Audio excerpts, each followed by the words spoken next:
The Honourable Rodney Hyde. Mr. Speaker, it is with deep and overwhelming sadness that I rise today on behalf of the ACT Party to join with all members of this House to offer our heartfelt sympathy and our support to the families and to the loved ones of the Pike River coal miners whose lives have been so tragically taken away.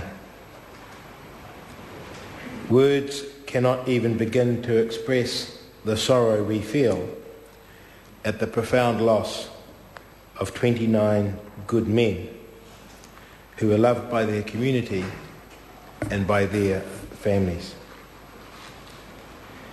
We are also well aware that the deep sorrow that we feel now is only a fraction of that being experienced on the West Coast. The people of Greymouth possess an immense strength of character. We have seen your courage and your determination time and time again, and have seen you face adversity head on.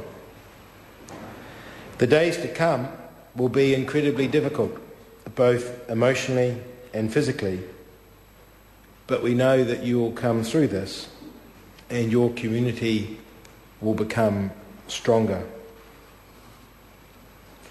All New Zealanders are united in grief today and will never ever forget the loss of these 29 miners.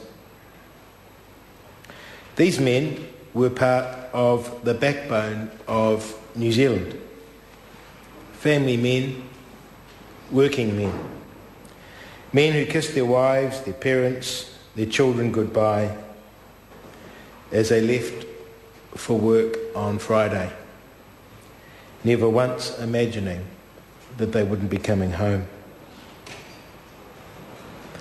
I cannot begin to comprehend how those families must be feeling right now.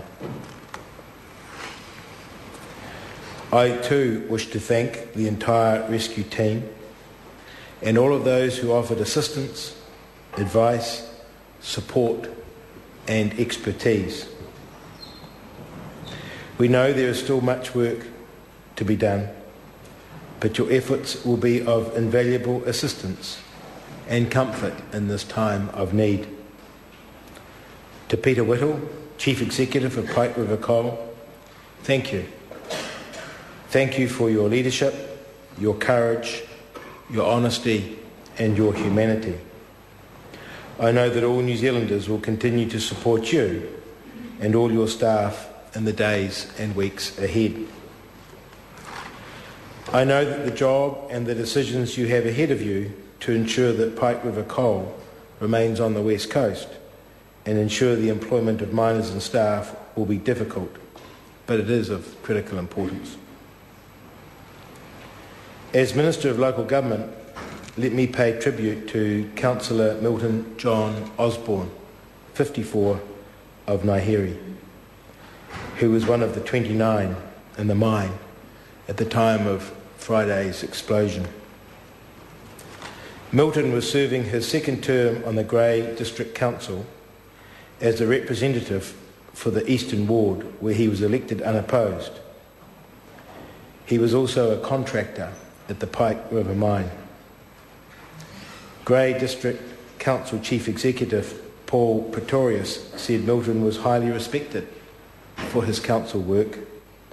He took a wide interest in council issues. The area he represented was very close to him. Milton had a special concern for the farming issues in Naihiri, and he represented the farmers with conviction. Milton always looked at the merits of each case and carefully considered things, coming very well prepared always to council meetings. His input was ever thoughtful, and he also included the lighter side while always making perfect sense. Milton was a big friendly guy with a great sense of humour.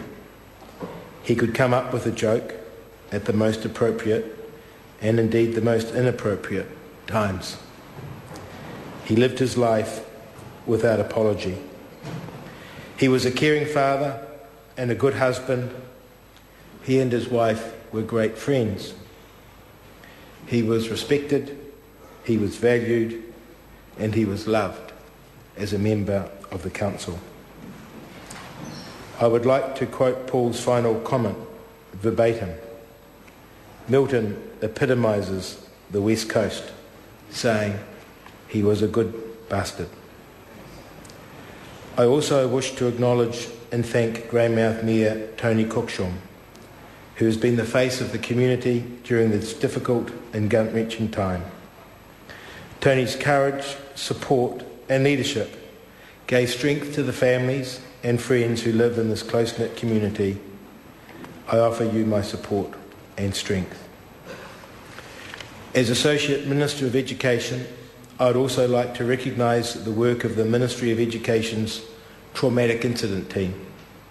The team has worked tirelessly to support staff in schools and early childhood education services in the area so that children can maintain the rhythm of their lives during a time of great uncertainty and sorrow. Mining is a way of life on the West Coast and in Greymouth especially. For many families, mining is more than just a livelihood. It is a tradition. One could say it's in their blood. It is for this reason that we cannot allow mining to cease on the West Coast. Rather, we must find out how this happened, and we must see what lessons we can learn from it. Although it is difficult today to see beyond the sorrow, may looking back in memory help comfort you tomorrow. Rest in peace. God bless their souls. The Honourable